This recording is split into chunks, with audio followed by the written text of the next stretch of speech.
नमस्कार दोस्तों, स्वागत है आपका हमारा यूट्यूब चैनल टीचर बनो पर। दोस्तों सीजी टेट का एग्जाम काफ़ी नज़दीक आ चुका है, इसलिए आप जितने भी प्रीवियस ईयर का क्वेश्चन है 2011 से लेकर 2021 तक सभी क्वेश्चन पेपर को एक बार सॉल्व कीजिए। तो वही क्वेश्चन पेपर को लेकर हमारा आज का वीडियो है 2019 का पेपर 1, जिसका हिंदी सब्जेक्ट से जो सवाल पूछा गया था, किस टाइप का सवाल पूछा गया था, इस वीडियो में आपको मैं उस क्वेश्चन को सॉल्व करके बताऊँगा। ठीक है दोस्तों, वीडियो शुरू करने से पहले बताना चाहूँगा, यदि आप 5 दिन के अंदर सीजी टेट क्लियर करना चाहते हो तो आप हमारे पास सीजी टेट का क्रैश कोर्स उपलब्ध है। यदि आप हमसे क्रैश कोर्स लेकर पढ़ाई करते हो तो आप 5 से 6 दिन के अंदर ही आप अपनी तैयारी को और भी अधिक मजबूत करके आप सीजी टेट को क्लियर कर सकते हैं। साथ ही अभी छत्तीसगढ़ में बहुत सारे टीचर के लिए भर्ती होने वाला है, आप उस भर्ती में अप्लाई कर सकते हैं, टीचर बन सकते हैं। तो दोस्तों अभी सीजी टेट के लिए जितने भी समय बचा हुआ है, बहुत समय बचा हुआ है, आप लोग अपनी तैयारी करते रहिए। ठीक है पीडीएफ तो दोस्तों आपको फुल कोर्स क्रैश कोर्स चाहिए होगा तो आप हमारा दिए गए नंबर पर आप हमसे मैसेज कर सकते हैं। तो चलिए अब वीडियो का स्टार्ट करते हैं। दोस्तों आज हम इस वीडियो में बात करेंगे हिंदी भाषा से जो प्रश्न पूछा जाता है उस प्रश्न को। तो देखिए 31 नंबर में प्रश्न पूछा गया जो कि 2019 का है, पेपर 1 यानी क्लास 1 से लेकर 5 तक के स्टूडेंट के लिए है ये वीडियो। तो देखिए फर्स्ट पेपर में कहाँ से प्रश्न पूछा गया है हिंदी में। पठन सीखना एक इंटरएक्टिव प्रक्रिया है क्योंकि इसमें शामिल होता है, इसमें आपको 4 ऑप्शन मिल गया है। केवल सामग्री के स्रोत शामिल होते हैं, फिर बी में देखिए कई तरह के लोग और सामग्री के स्रोत शामिल होते हैं, फिर केवल कई तरह के लोग शामिल होते हैं, फिर इनमें से कोई नहीं। तो दोस्तों ये क्वेश्चन बहुत ही ईजी टाइप का क्वेश्चन 2019 में पूछा गया है। इस क्वेश्चन का सही आंसर हो जाएगा आपका ऑप्शन में भी, कई तरह के लोग और सामग्री स्रोत शामिल होता है। जो पठन सीखना इंटरएक्टिव प्रक्रिया में चीज़ शामिल रहते हैं। दोस्तों हमारे पास हिंदी भाषा का जो बुक अवेलेबल है, आपको उस बुक के अंदर इस टॉपिक से रिलेटेड बहुत सारा पॉइंट मिल जाएगा, जिससे कि आपको कोई सा भी क्वेश्चन को लेकर डाउट होगा तो आप उस डाउट को आज सॉल्व कर सकते हैं। आगे देखिए 32वां नंबर में, इनमें रमणीक का पर्याय नहीं है। दोस्तों यहाँ रमणीक का जो है पर्याय नहीं है, तो इसका आपका ऑप्शन नंबर बी रम जो है रमणीक का पर्याय नहीं है। इसी तरह से आगे हम नेक्स्ट क्वेश्चन को देखेंगे। पंचतंत्र की कथा किस कौशल विकास की दृष्टि से महत्वपूर्ण है।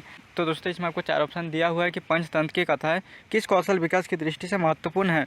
तो आपका फर्स्ट नंबर में देखिए भाषीय विकास एवं बोध विकसित करने की दृष्टि से, बच्चे की जिज्ञासा जागृत करने एवं काल्पनिक शक्ति विकसित करने की दृष्टि से, फिर कहानियों के पात्रों के भावों के संपर्क में आने से स्व अनुभव का विस्तार करने की दृष्टि से, फिर डी में देखिए उपयुक्त में से तीनों सही। तो दोस्तों इसमें जो है उपयुक्त में से तीनों मतलब फर्स्ट, सेकेंड और तीसरा तीनों के तीनों सही है, इसलिए आपका इसका सही हो जाएगा आपका ऑप्शन नंबर डी उपयुक्त में से सभी या उपयुक्त में से तीनों।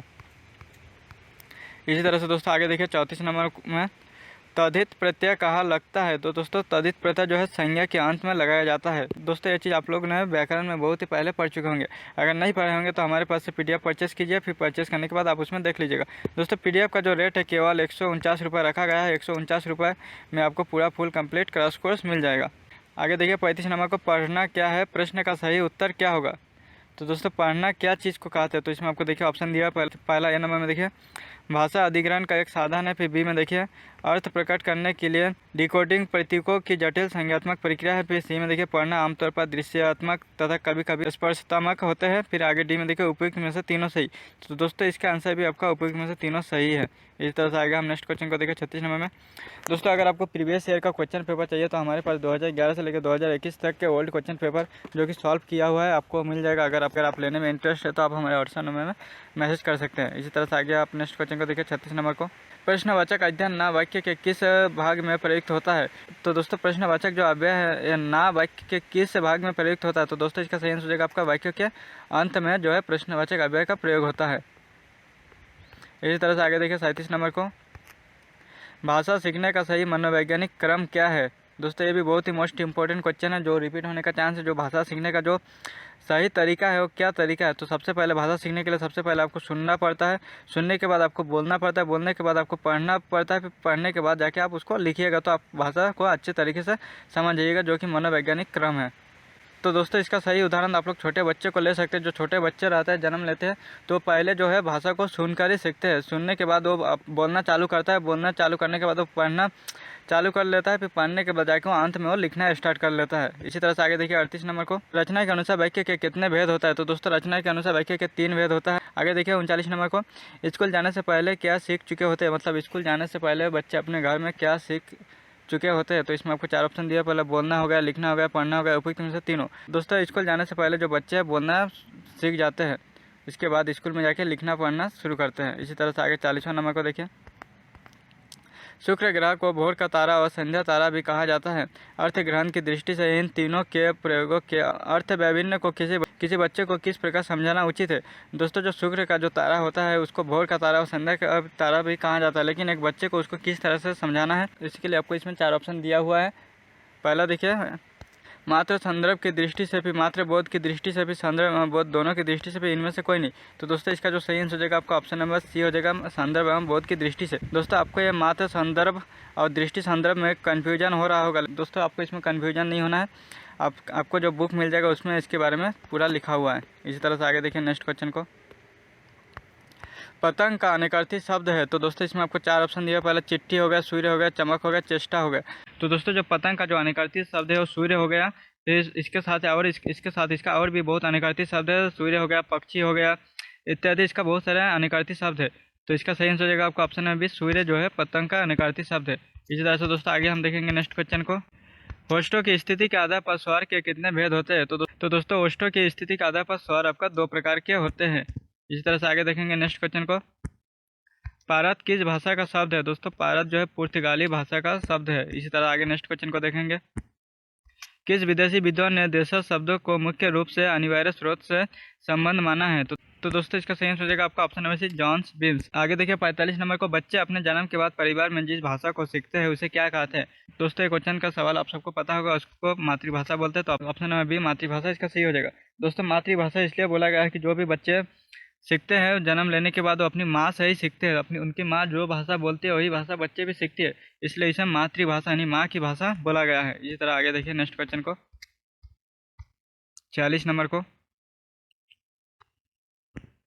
अपवाद छोड़कर सभी बच्चे के मस्तिष्क को भाषा अधिग्रहण डिवाइस कहना उचित होगा, उपयुक्त कथन सही है। तो इसमें आपको जो बोला गया है कि अपवाद छोड़कर सभी बच्चे के मस्तिष्क को डिवाइस के रूप में हम कह सकते हैं कि नहीं कह सकते। तो दोस्तों ये कथन बिल्कुल सही है, तो इसका ऑप्शन नंबर ए सही हो जाएगा। इस तरह से आगे देखिए 47 नंबर को।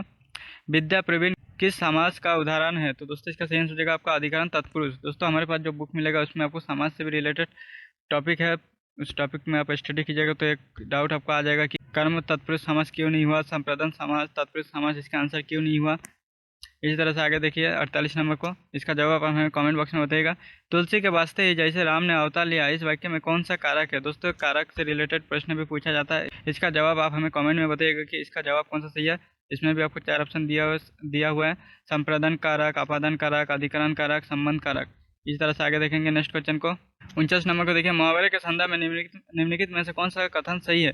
फिर यह स्वतंत्र वाक्य होते हैं। जो दोस्तों मुहावरा स्वतंत्र वाक्य नहीं होता है। फिर इसका क्षेत्र लोकप्रियों की तुलना में व्यापक होता है। दोस्तों मुहावरे की तुलना में लोकप्रिय व्यापक होती है। इसी तरह से आगे देखिए 3 नंबर में सामान्यतः इसका संबंध किसी कथा अथवा चिर साहित्य से होता है। तो दोस्तों ये कथन भी सही नहीं है, तो इसका जो सही है आपका ऑप्शन नंबर डी, ये एक वाक्यांश होते हैं जो कि वाक्य को प्रदर्शित करते हैं। इसी तरह से आगे देखिए नेक्स्ट क्वेश्चन को।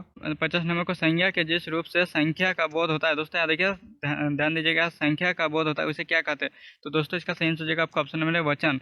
दोस्तों वचन के हिसाब से ही हमें संख्या का पता चलता है कि वो एक वचन है कि बहुवचन है, कि कोई एक अकेला लड़का है कि बहुत सारे लड़का है। संज्ञा के वचन के रूप में हमें पता चलता है। ठीक है दोस्तों, आज हमारा वीडियो इतना ही था। आपको अगर ये PDF चाहिए होगा तो आपको ये PDF मिल जाएगा। पूरा PDF सॉल्व करके आपको मैं दे दूंगा, सॉल्व किया रहेगा उसमें। अब मिलते हैं नेक्स्ट वीडियो में। उम्मीद करता हूँ दोस्तों आपको हमारा वीडियो पसंद आई होगी। दोस्तों हमारे यूट्यूब चैनल में प्रीवियस ईयर का बहुत सारे क्वेश्चन पेपर अपलोडेड है, आप जाइए उस क्वेश्चन पेपर को देखें, क्योंकि प्रीवियस ईयर से भी बहुत सारा क्वेश्चन पूछा जाता है। ठीक है दोस्तों, मिलते हैं अब नेक्स्ट वीडियो में। अगर आपको बुक PDF स्टडी मटेरियल चाहिए होगा तो आप हमसे कॉन्टैक्ट करके ले सकते हैं। धन्यवाद। आप हमारे यूट्यूब चैनल पर बने रहिए। आपका दिन शुभ हो।